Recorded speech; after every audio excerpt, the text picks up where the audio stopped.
And you said Kirk. So, guys, I just wanted you to know, and I want to dedicate the share to Charlie Kirk, who was assassinated. And that's what actually made me think of James T. Kirk, Kevin, by the way. But anyway, Charlie Kirk was one of the most influential people on college campuses that made people think legitimately about Torah-based values and Judeo-Christian traditions and understanding logical arguments, reason, uh, evidential portfolios of why people believe the arguments they do. And he was very much non-combative and into have an intellectual conversation. And he got, over the years, obviously got so popular, I thought he might have run for president one day, but it wasn't to be. And I hope there are more people like him, and I hope he actually has a very special place in the next world because there are not a lot of people with his courage and his warmth. All right, Kevin, you want to get started? Okay, so one very strange halacha from this week's parsha, Parshat Kitavo, is the prohibition of eating fruit from a tree that was fertilized with a mixture of different seeds, different types of seeds. And this is called kilayim, which is also a prohibition of mixing wool and linen. And it's a chok. There's no reason for it. We just have to accept it that woolen linen is called shatnez, and if people buy a suit, they should get unless it's from a certain manufacturer, then they need to get it checked for shatnez because you're not allowed to have a mixture of wool and linen, and you can't plow a field with a bull and a sheep and two different species. It's just there's no reason for it. It's just that um, this is what it actually says. And just one thing else here. So if, and I mean, I don't think that the mixture of seeds in a fruit we wouldn't know that. And I don't think it would actually happen today. So, but it says forbidden to eat such a fruit. And forbidden is a very strong word. So it's obviously, uh, it's not a good thing if they use the word, forbidden. Yeah. Look, I'm sure there's a lot of cloning and cellular grafting going on, and a myriad of technologies to give us the best of all flavors and um, long-lasting fruits and vegetables. So I'm not sure it's going to play out. If Yeah. grown from a petri dish, it matters compared to key lime, which traditionally is within the boundary wall. So I'd be interested to know the halacha, Kev. I must actually ask one of the Rabbonim. So I'm just going to share the screen a second, and I'm just going to get to the bottom line. All right. So guys, the first thing is that Aidan did mention that the word hakol implies all, that everybody is exiled if they inadvertently kill an Israelite. And that can't be because if you're saying everybody's included in then why mention it? Because it's a superfluous statement. It's unnecessary. The only time you have to mention is if there's specificity. So the word hakol here means only an Israelite is exiled and gets the protection from the city of refuge for killing an Israelite, except for two others categories that fall on par. And one of those categories is a resident alien. And under those two categories are a Kuttite and a slave from Canaanite descent. So why?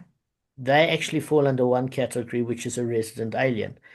Because they're residents, Canaanite slaves, because they come from the land of Canaan and they've got a quasi-Jewish status that they're obligated to mitzvahs incumbent upon a woman, which are not time-bound mitzvahs because their time is not their own. And Kutim converted for self-preservation when they entered the land of Israel, and therefore, although they are deemed halachically Jewish, their behavior is that it's certainly not refined, and we're going to find out is that generally of non-Jewish nations, although they're halachically Jewish, so the behavior didn't change entirely either. But they incumbent upon them as all the halachas of a normal Jew. And therefore, the question that arises in the Mishnah is, are they exiled as a result of accidentally or inadvertently killing a fellow Israelite, even though they're not Israelites? Or is a resident alien only given exile as a result of inadvertently killing another resident alien? And we're going to try and see if we can resolve the contradiction. So the whole point of the Gemara is saying, look, we know when it comes from resident alien to resident alien, they are exiled and they're giving the ability to atone and protection from the Goel Adam. But what is their status regarding killing an Israelite? And what is a resident alien? What are the two subcategories? Canaanite slave and Kutim. So that's the subcategories. Okay, that's just the bottom line. I'm not going to get more complicated.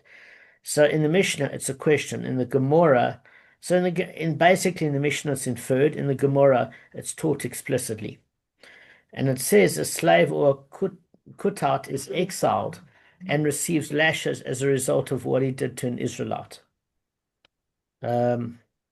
So what it's saying there's two parts to this, is that a slave, not a Canadian, sorry guys, I'm lakuft, a Canaanite slave or a kutat is exiled and receives lashes as a result of what he did to an Israelite. But then the same converse has to be true. And that is that an Israelite is equally exiled or given lashes to do the same thing to a resident alien. So again, the discussion is as follows. I'm just putting my phone in flight mode and anybody can go get knotted now. All right. Sorry, guys, I had a WhatsApp message after WhatsApp message. So what we are saying is the Baraisa is teaching quite literally that anybody that falls under a resident alien, whether it's a Canaanite slave or Kutat, is exiled as a result of killing an Israelite, it would appear. And they also receive lashes as a result of transgressing a negative commandment against an Israelite. So too, the converse has to work both ways. An Israelite, if he creates the same sort of offense to a Canaanite slave or a Kutat, he's also exiled if it's an inadvertent killing or receives lashes as a result. So the one thing that you've got to learn from the Baraisa is it's got to be a balance that we can only apply a certain mercy to a resident alien if we apply that same sort of stringency to an Israelite as well. Do you get what I'm saying about converse working? Lance, just explain so I understand that you understand.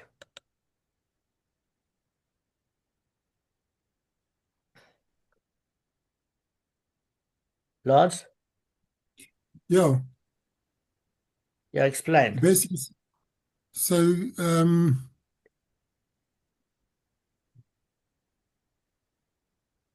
sorry, I can't think straight now. No. I just got a sense for it, like sharks sense blood. I sense when somebody doesn't. I was in Leidenburg today again. I don't blame you. All right, the bottom line we're saying is the rules have to apply equal.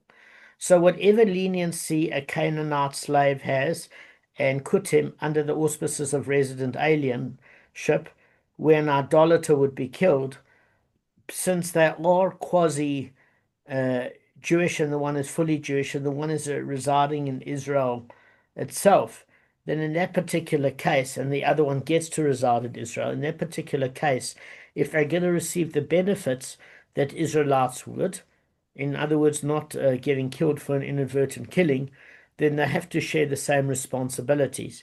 And so to an Israelite, if they are seen as a semi-Jewish status, then an Israelite is far more responsible for a negative commandment against them as well as an inadvertent killing than they would be to kill an idolater. Does everybody see that? That's all we're saying, is that Yeah, it has to balance in it's a both mitzvah ends. to kill an idolater, right? Surely. Pardon? No, I'm joking. I'm saying it's a mitzvah to kill an idolater versus an avera, yeah. Well, actually, the difference is that it is one of the sins at which a person will die for. However, the Sanhedrin are not going to persecute somebody on that basis. Whether or not they will be subject to the vassal states of Rome and subject to the death penalty, probably. But the Sanhedrin are not going to get involved if it's an idolater at killing a Jew on that basis. In Shemaim, will that hold that Jew responsible for a cardinal sin? Yes. But the circumstances are also known in Shemaim because they operate by a different rule book. So the Gemara that analyzes the Baraisa is saying, look, the Baraisa seems to be clear that if a Kutat kills a slave, a Canaanite slave or Kutat kills an Israelite inadvertently, he receives exile. And if he cursed an Israelite, he receives lashes. Now, so far that makes sense when we push it that way. But when we push it the other way, there seems to be a problem. Why? Guys, we went through this 2 days ago. Why is it that you think there's a problem? Anybody? I'll fly through it if not. Gavin Simpson? Rather fly through it. Okay, no problem. All right, guys, let me just fly through it quickly so we can cover ground. The bottom line is there's only if you look at the word in Shmot, chapter 22, verse 27, it says, "And a prince among your people you shall not curse." So what we learned, Gavin and I, in Sanhedrin 85a, and he happened to be there, not like he said it only arrived in the 86 Daf, and also in Bava Metzia 62a, it basically says that it starts off and says you can't curse a deaf person, you can't curse a prince, and it goes through different nuances, and then it comes to or a judge, and then it comes to expand on any Jewish person. And that's from Sanhedrin 66a before we get to 85a. And the bottom line of it is if somebody conducts themselves with the decorum of a prince, not only through halacha, but through the quality of the spirit of halacha, they cannot be cursed. And if they're cursed, if a Jew curses another Jew, he is lashed. But the issue is here is does a Jew that is cursed by a Canaanite slave or a Kutat get lashed? And yes, a Kutat or a Canaanite slave does get lashed for cursing an Israelite because the Israelite himself is adhering to those particular principles in Shmot. However, the other way around is a problem because there is no prohibition against cursing Kutim or Canaanite slaves, as their conduct does not resemble that of a prince. And in Sanhedrin 85a and 66a, it says that whilst it's not recommended, they certainly don't get lashed for it. It's not a transgression of a negative commandment, which means there's a problem. Because up until now, we said in order that resident aliens get protected where they go to the city of refuge is only when they mimic Israel, and therefore they're entitled to that atonement aspect if they kill an Israelite. And now we already see there's a problem because if an Israelite curses a resident alien, there's no punishment. So there's no parallel. So we've got to find out what other meaning the Baraisa could have where lashes would be incumbent upon a Jew if he transgresses against a Kutat or a Canaanite slave. So what Rav Acha Bar Yaakov is turning around and said, it's a very, very clear case. This was a case where an Israelite decided to be a conspiring witness in Eidim Zumamim against a Kutat, and basically he was found to be guilty before the sentence was carried out. And then in that particular case, he can get lashed because the Kutat would have got lashed for two reasons. Is that there was a negative commandment broken, and since he adhered, swore before the Sanhedrin, he would uphold the Noahide laws and the laws of Klal Yisrael. In that particular case, um, there would be lashing for him. But the problem has to do with the slave, because if a Jew testifies against a slave and that slave could have got lashed as a result, but in fact the Jew is caught to be a conspiring witness, he is lashed for what he intended to do to the defendant. However, it doesn't work in reverse. Why doesn't it work in reverse, Kevin?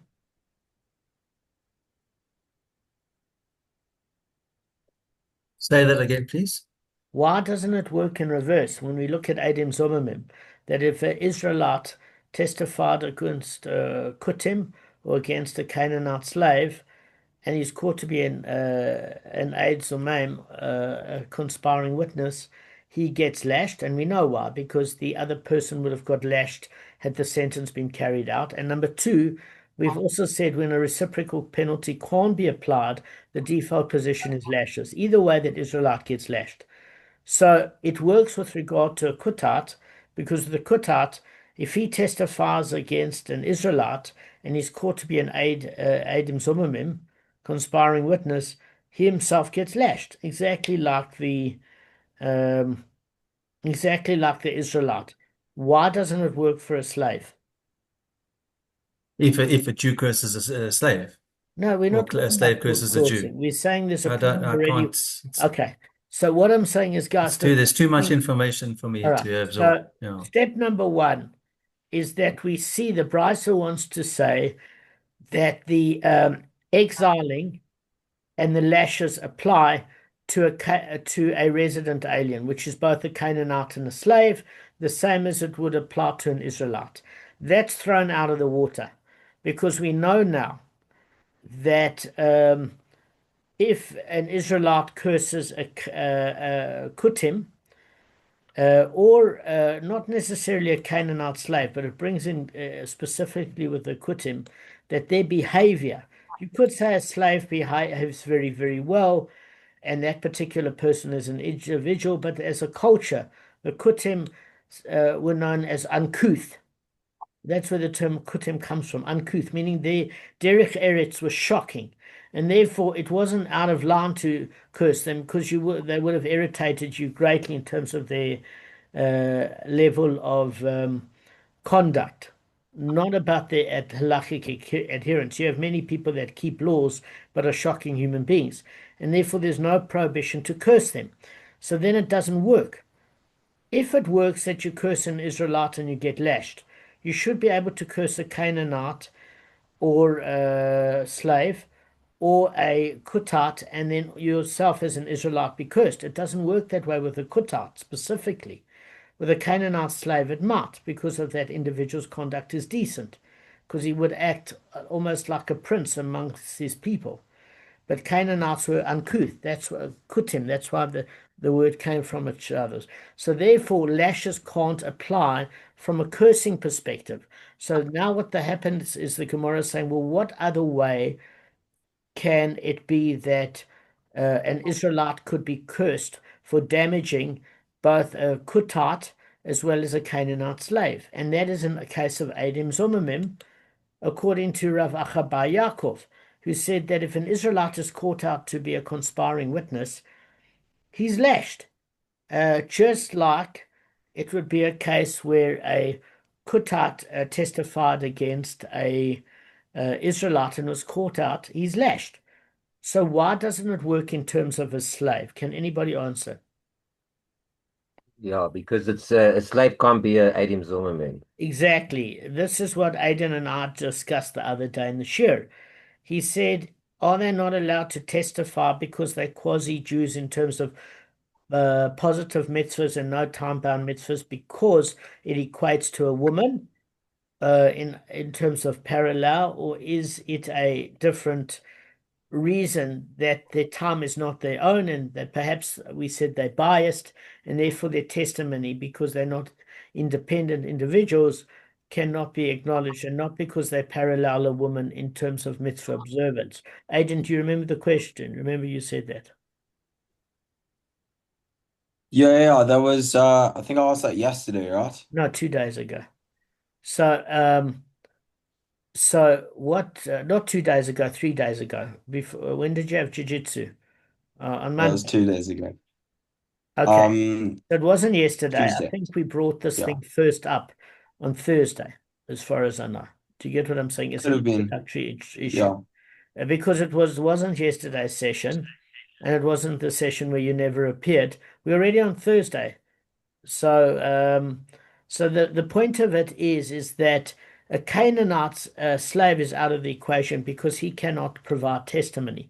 And therefore, since he cannot become a conspiring witness, because he's not allowed to testify at all, then it doesn't work anymore. Because even though there could be reciprocal punishments of lashes applied to an Israelite cursing, no, not cursing, sorry, testifying against a Canaanite slave, or a Kutat, testifying against a Canaanite slave, or an Israelite, it works. The minute you put a slave into the equation who cannot testify, that argument falls apart. Does everybody see that? Just a quick one. Can a woman get lashes? I think if she could get the death penalty, probably. I wouldn't know. It's something I want to ask, but I got to I just was a bit related. Pardon? When you come talking about it, when you talk about a slave, I was wondering if it's similar to like a woman. I thought maybe, yeah. Okay. You're not I'd sure. love that job. Listen, I know Gavin wants to A be woman's a job. lifeguard at a woman's mikveh. Gavin, whatever jobs you would volunteer for. No, I don't need to be paid for any of these jobs. I don't think you need to be. This will be my tzedakah. The lashing or the observance of All of making it. sure none of them drown? All of it. Okay. So the issue is, Lance, is that what Lance is saying is if a woman isn't eligible for lashing and she's got no skin in the game, figuratively and literally, Kevin, then can she testify? Because if what can't be done to her can't doesn't allow her to testify because she's got no reason to withhold conspiring testimony. Just hang on one sec. Is she allowed? And the reality is, Lance, it might be true that she's not allowed to be lashed, and therefore can't provide testimony because that's the default position. The Gemara gives a different reason why women can't testify, but we won't go through that now because, yeah, Kev, what did you want to know? That's what I wanted to say about that, exactly about that. We don't want to go through it now for political correctness reasons. Yeah, it's not. I was going to say that. That's so I won't say it then. Yeah, so but the bottom line of it is whether or not whatever the reasons are, if it's because they equated with women in terms of their mitzvah obligations, a Canaanite slave, and the woman can't testify, and therefore Canaanite slave can't, or the fact that women can't receive lashes, and therefore they can't testify because they've got nothing to lose if they're caught up being Eidim Somamim, or there's a completely different reason that the Canaanite slave's time is not his own and he doesn't have autonomy, and therefore whatever he said could be prejudiced because he's not an independent person. The bottom line of it is he's not eligible to testify, and therefore he couldn't get lashed in that case of being caught out to be an Eidim Zomamim. So we are in a predicament. We're in predicament from Kutim because an Israelite that curses them won't be lashed. And we're in a predicament because a Canaanite slave won't be lashed for Eidim Zomamim because he's not allowed to testify. So it's not balancing on all perspectives. Gavin Simpson, you asleep? You okay? Okay, good. So the Gemara has to offer another explanation, otherwise this falls apart. So Rav Acha, the son of Rav Ikka, said, look, what we're dealing with here is a case where an Israelite struck a blow either to a Kuttite or a Canaanite slave. And what happened is it doesn't amount to a pruta. So what does this mean? Rav Ami said in the name of Rav Yochanan, look, you can't be given two different punishments. Automatically, there's a transgression for assault. And that's in Devarim, chapter 25, verse 3, and Kesubot 33a. So what happens is if you damage somebody else physically, you have to pay for those damages. But also a negative commandment carries with it the penalty of lashes. But we can only apply one penalty for a single crime. With the Kimle B'di Rabbi Minai, we apply the greater penalty, and generally people would prefer to get lashed and recover rather than financially going broke. So therefore we apply monetary compensation for two reasons. It's better for the victim, Aiden, that he gets money. It's all very well that the other guy gets lashed. It doesn't help him pay his medical bills. Okay? And number two, it's going to deter the person that's going to assault more, because that could range to hundreds of thousands of rand by the time there's medical bills, compensation for the recovery time, actual damages, a myriad of damages. There's different categories we learned in Bavli, 5 different levels. So it's we apply the greater penalty, which is beneficial both to the victim and a deterrent to the perpetrator, and therefore lashes don't apply when there's monetary compensation. All penalties relating to other issues of what that labor loss is, if there's permanent damage, etc. So the only time it applies where you can give lashes to somebody for assault is when the damage physically is less than a pruta, meaning the bottom line of it is it doesn't pay to go to civil court to get monetary compensation, because for some miraculous reason this person was hit but they didn't sustain any visible medical injuries. They were bruised, but it's not compensation that prevents them from working.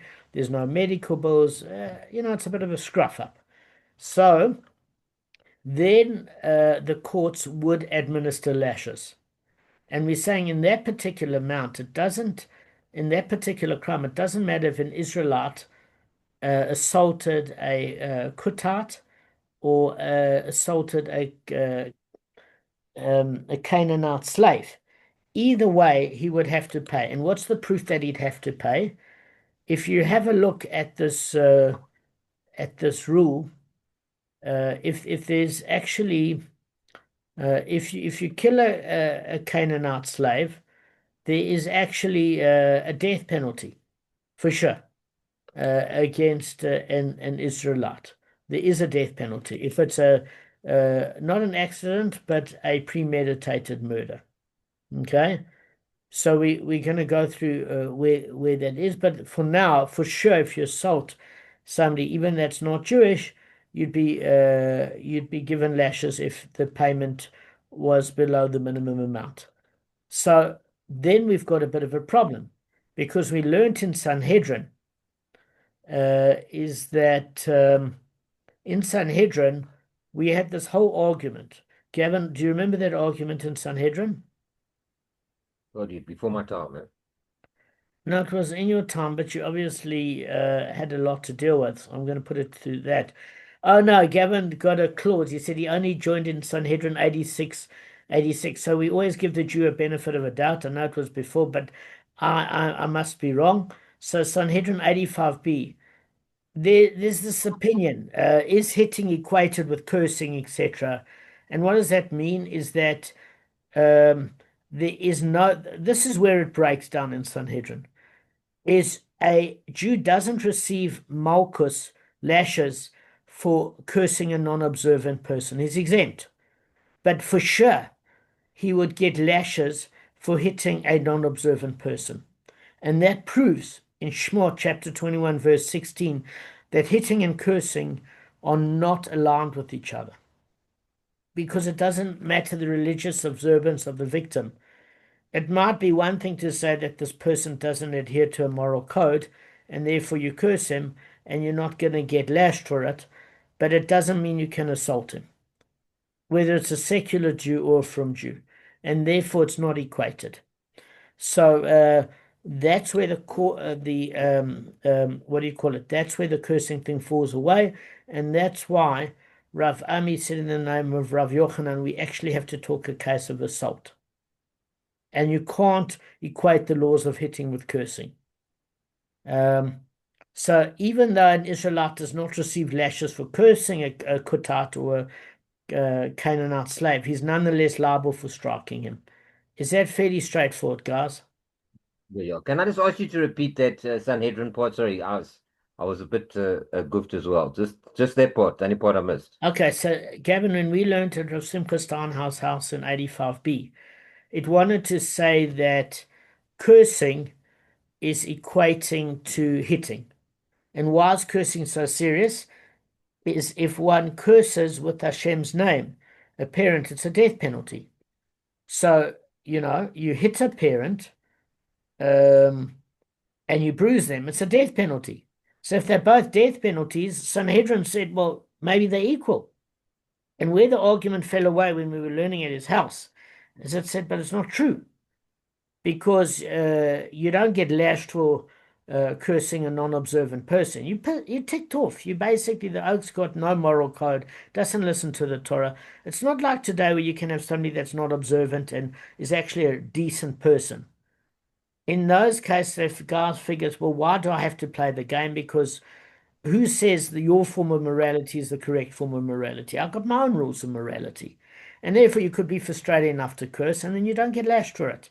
It's not recommended, but the base din can't hold you down and lash you for it. But if it's a secular person, just hang on 1 sec, you can't hit them. You simply can't hit them. Otherwise, you're going to get yourself lashed. And therefore, hitting and cursing is not equated with each other. That's the end of the Gemara. It might be different rules with a parent, and that's where it falls apart. So we're talking about hitting a resident alien, whether it's Kutim or a Canaanite slave. And therefore that would answer that question in terms of lashes. We haven't answered the question about if it works if they inadvertently kill an Israelite, are they exiled or not. That we're going to deal with. Lance, you had a question? I can't hear you. You on your speaker's off. Lance? Yes, I want to know if a non-observant person gets compared to a slave. Like if you don't get lashed for cursing a non-observant person. If you have a slave or that's has the status of a woman, if you curse a slave that is sort of observant, would you get lashes? Yes. Okay. Yes. So slaves basically got more status than a non-observant person. Yes, because that's why the Gemara doesn't bring this case. It said we know that kutim are uncouth. There's an English word being uncouth, uncivilized, unrefined. It's even in English dictionary. But there's not a case with a Canaanite slave because it's on a person by person basis. But as a tribe of Kutim, there's no prohibition against cursing them, even though they're more halachically Jewish than a quasi-Jewish status of a Canaanite slave. You get what I'm saying? So it's just in general, there was no decorum there.